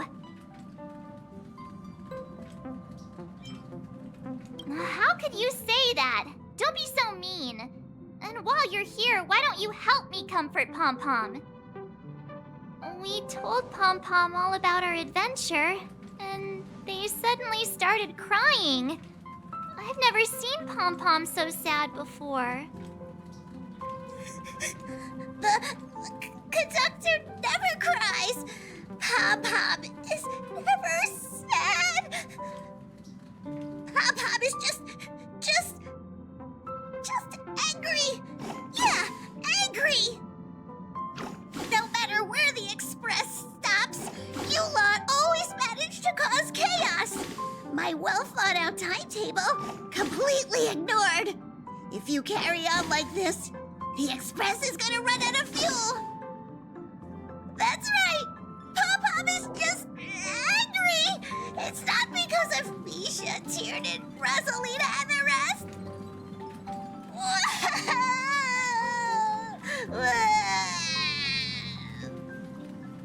It's okay. Oh, Pom-Pom, just let it all out.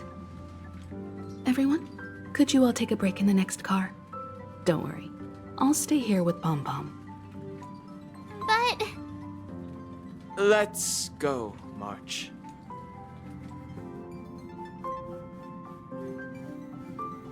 It's okay. Oh, Pom-Pom, just let it all out.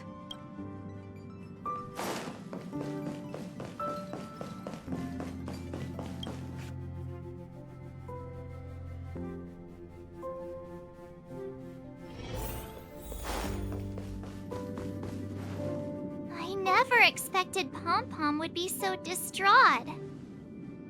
Those three nameless must have meant a lot to Pom-Pom. No one knows exactly when Pom-Pom boarded the Express, but one can surmise that their journey has been filled with many hellos and goodbyes. Probably more than we can imagine. The fact that they're crying so hard is probably a good sign. It proves that Pom-Pom's emotions haven't become dulled by the grind of time. They still deeply cherish every nameless who has boarded the Express and value every journey shared with them. Leave it to Himiko. When it comes to comforting, there's no one better on the Express. Well, they were a little emotional at the time, but I'm afraid that's not out of the question. Since you joined us, the Express has stayed longer than anticipated at every stop along the way. And to ensure that everyone always makes it back on board, Pom-Pom has had no choice but to delay the warp jump schedule. I see. No wonder I can regularly hear Pom-Pom pacing anxiously up and down the corridor. Turns out Pom-Pom's been silently putting in a lot of work for us. Wow. Different from typical vehicles, the Astral Express converts every trailblaze into the energy it needs to run. Ideally, as long as trailblazing expeditions continue without interruption, the Express will receive a constant flow of energy, much like a perpetual motion machine. But because of our previous encounters, fuel is being used up much faster than expected. We can probably only pull off 2 more warp jumps at most. Only 2 more? Isn't that super risky? Oh, I don't want to become an ice cube floating around in space again.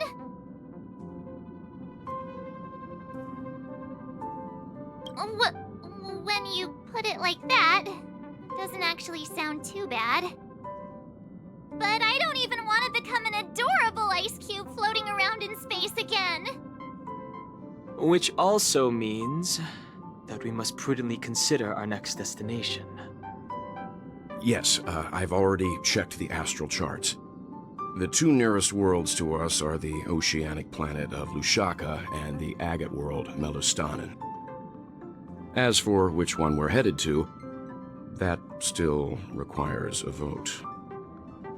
Or perhaps you might consider a suggestion.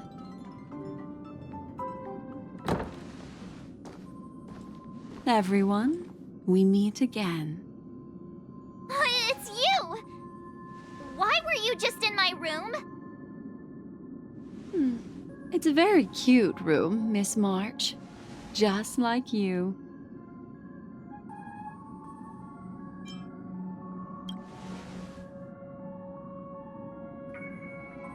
Memo Keeper, let's put aside how you managed to sneak past everyone and board the Express for now. You mentioned a suggestion. I accidentally overheard how the Express obtains fuel. I just wanted to chat with everyone to see if we could work together. But now, it appears my suggestion could be the very lifeline that saves everyone. Please speak candidly.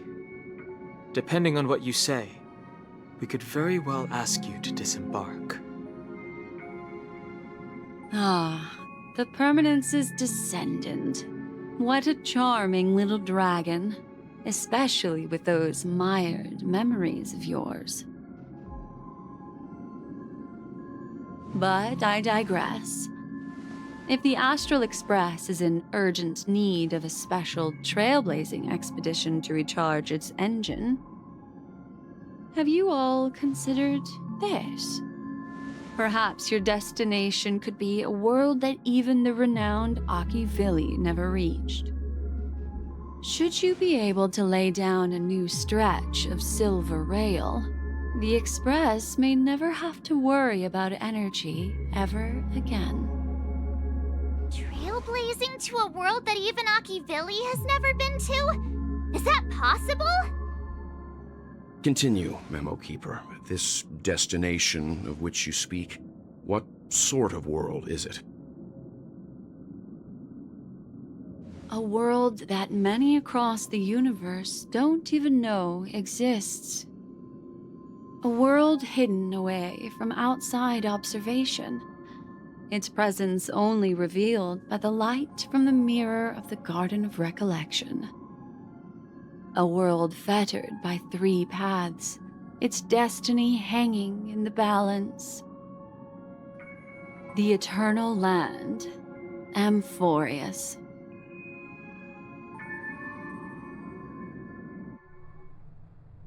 I hope I'm not too late, child. I wasn't expecting it to be you. Don't you know how many sentry posts the family has built? And how hard it is to get you out of here? Looks like my time's up. What do you mean? What time? Negotiation, interrogation, or death. My fate lies entirely in your hands, Lady Bonajade. The dance is done. Why bother with the compassionate pretense and give someone who's about to die the chance to talk? Despite your fall from grace, you still look well. I'm very glad to see that you're so full of verve. Do not insult my pride with half-veiled sarcasm. Have you specially come to see me just to sate your vile vanity? Oh, of course not. I merely came to fulfill your younger sister's wishes, to offer you a generous trade. That is, if you're willing to accept. Robin? To build a true haven where everyone can attain peace. That's the oath between you siblings, isn't it? If I told you there was still a chance to realize this vow, would you be willing to talk to me then?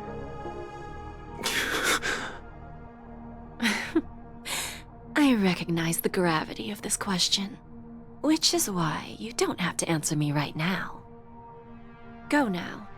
You are free, O Chosen One, who dare to exceed his bounds, sever your wings, descend to the mortal realm, and walk their lands. See what this world is truly like. I will not accept your charity. As I mentioned earlier, it's a trade, and you don't have to give me an answer right now. Rewards are not reaped in a day, and if there's one thing I'm best at, it's waiting. The sweet dream still continues, and the night is still long. You have plenty of time to contemplate your answer.